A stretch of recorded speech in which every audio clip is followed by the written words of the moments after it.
Este é o canal Caminhos do Pensamento. Meu nome é Rafael. E aí, pessoal, tudo bem? Diga uma coisa, você acha possível a gente colocar a teste o chamado anarcocapitalismo, a teoria pela qual a sociedade pode e deve viver apenas baseada em contratos e associações voluntárias, de modo que todos os serviços sejam prestados em uma lógica de iniciativa privada, mediante filantropia ou mercado, né? Ou seja, pessoas que oferecem serviços mediante remuneração visando seu lucro, ou então pessoas que trabalham apenas pelo prazer de ajudar o próximo. Será que nós podemos dispensar o chamado Estado das nossas vidas? Pense comigo, na prática, o que é o Estado, né? Na teoria, o Estado é a instituição que serve para organizar a sociedade, né? Ele serve para dar uma estabilidade, ele cria as leis que regulam inclusive o próprio mercado e que serve para impedir abusos por parte dos particulares. O Estado serviria para equilibrar as relações entre as pessoas, principalmente entre as classes sociais, né? Impedindo que as classes mais elevadas escravizassem as mais pobres. Pelo menos isso é atualmente o que os teóricos do Estado apregoam. Mas, de fato e de verdade, o que faz o Estado, né? O que é esse conjunto de atribuições, de funções, de atividades que nós chamamos de Estado? O Estado é uma abstração. Ele é diferente, por exemplo, de um objeto que nós enxergamos, que nós apalpamos, não é assim? O Estado pode estar representado em uma pessoa, em um prédio, em um símbolo visual, mas ele não é nada disso. Ele é realmente algo que nós aprendemos a acreditar desde cedo. Quando nós vemos o prefeito, o presidente da república, a polícia, nós aprendemos que aquele ente não pertence a ninguém e que é ele que zela pela paz, pela segurança, pela ordem social, né? E que se a sociedade fosse deixada sem essa figura do Estado, sem essa figura que centraliza e que monopoliza o uso da força e da violência, nós teríamos o caos, nós teríamos a desordem, né? Significa então que seria impossível viver de uma forma pacífica e de uma forma ordeira, sem um grupo de pessoas que nós não contratamos, forçando-nos a entregar parte de nossa renda para recebermos um serviço que nós não pedimos. É isso mesmo? Ué, porque o Estado é isso, não é? É um grupo de pessoas que teoricamente zela pelo nosso bem, mas não contrata conosco. Ele não oferece nada, ele impõe, ele nos coage a sustentá-lo, dizendo que ele sabe o que é melhor para nós. E se nós não quisermos nos submeter a ele, a única saída é saindo do próprio território que o Estado tomou para si, o chamado território nacional. Vamos supor que você entre na minha casa e eu diga que lá dentro tem a regra pela qual você não pode usar bermuda, por exemplo. Você só pode usar calça ou saia. Você acharia normal? Você acharia aceitável isso? Me parece que é uma restrição mínima, né, na sua liberdade. Sem contar que a casa é minha, então teoricamente eu posso permitir a entrada de quem eu quiser ali. Eu não estou violentando ninguém. E se eu colocar a regra de que na minha casa só entra quem confessa determinada religião? Talvez você acharia isso estranho, extravagante, você acharia até uma atitude babaca da minha parte. E a sua reação seria então não ir à minha casa. Você poderia até me criticar, né? Pedir então para que ninguém mais fosse na minha casa, nem mesmo as pessoas que confessam aquela fé. Em solidariedade às pessoas que eu estou excluindo. E se eu impusesse essa regra sobre um condomínio, por exemplo, né? Mas eu sendo o dono daquele local, que tal? Eu sou dono de um condomínio e eu coloco a regra ali dentro de que os condôminos têm que confessar determinada religião. Você aceitaria isso? Me parece que a solução seria a mesma que a anterior, né?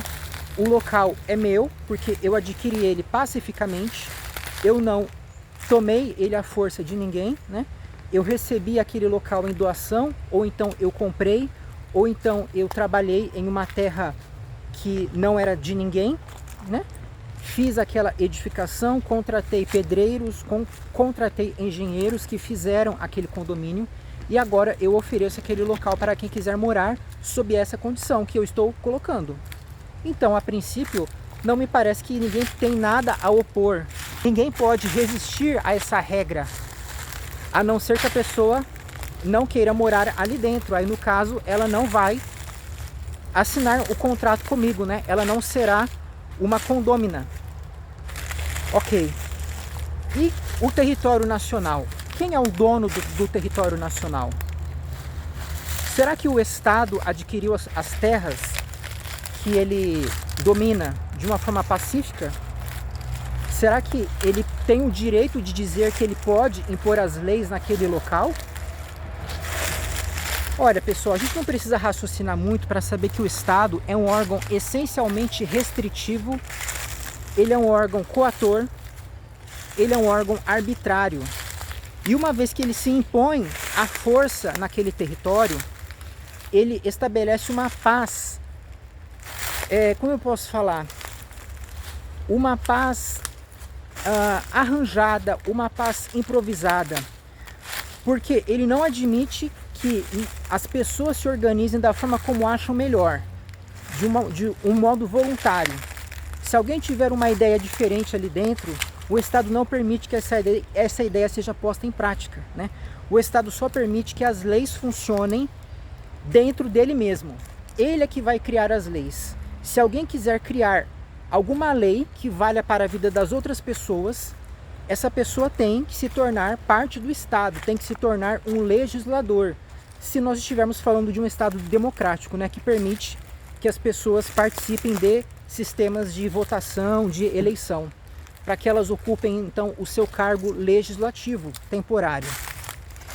Agora, se eu quiser criar um condomínio, se eu quiser me associar com pessoas que querem viver de um outro modo, diferente das leis do Estado, eu não posso. Você sabia disso? Se eu tentar fazer isso, a polícia militar vai bater lá no meu local, né? O Estado vai invadir o meu território, porque eu não estou obedecendo às leis que ele determinou, sendo que essas leis não têm legitimidade, né? Eu não contratei o Estado não ofereceu os seus serviços, ele me trata como se eu fosse um bicho na fazenda e como se ele fosse o meu dono, sendo que não há nenhuma justificativa lógica para isso, né? Uma vez que eu sou um indivíduo pensante, um ser racional que busca a sua felicidade, que busca viver uma vida com propósito, uma vida significativa, o que justifica que eu seja proibido de me associar voluntariamente com pessoas que querem construir um projeto comigo, à parte de qualquer contingência histórica em que nós vivamos? Qual a relevância se há determinados séculos um grupo de pessoas armadas invadiu esse território, né, e se disse dona desse local, matou os seus habitantes e instalou aqui dentro uma organização social, né? E ainda que não houvesse habitantes naquele território, mesmo que eles tenham entrado em uma terra virgem, né, como nós tínhamos muitas aqui no Brasil, terras que não eram ocupadas originalmente, mas foram ocupadas pelos europeus, aquelas pessoas constituíram uma organização e aquelas pessoas que se estabeleceram naquele tempo se tornaram donas do local, mas elas não adquiriram o direito nem a autoridade de impor as suas leis e o seu modo de vida para as pessoas que viriam a nascer naquele local ou que viriam a entrar ali de um modo pacífico. Aquelas pessoas se tornaram donas do território e só poderiam impor as suas leis desde que as novas pessoas viessem a concordar com as suas leis, desde que essas pessoas viessem a fazer um contrato, um acordo. Mas nós sabemos que isso não foi feito, não é? O Estado jamais oferece um contrato, o Estado jamais oferece o acordo O Estado jamais nos convida a nos tornarmos seus cidadãos. O Estado jamais faz alguma proposta, né, para que a gente se submeta às leis dele e para que nós nos tornemos os seus nacionais. O Estado faz exatamente o oposto, né? Qual a diferença entre o Estado e uma organização armada que domina um território ali, as chamadas milícias? A diferença é que o Estado faz lavagem cerebral na gente, ele tenta nos convencer de que ele é o nosso dono, que ele possui uma autoridade verdadeira sobre aquele território, enquanto as organizações criminosas, as milícias, as facções assumem que são ilegítimas, que realmente querem sugar a nossa vida, querem sugar o nosso dinheiro e jogam limpo com a gente, né? Não ficam tentando fazer a nossa cabeça. Então, pessoal, eu tinha muito mais para falar sobre isso, pretendo voltar a esse assunto, mas por hoje eu entendo que é o suficiente. Um abraço e até a próxima.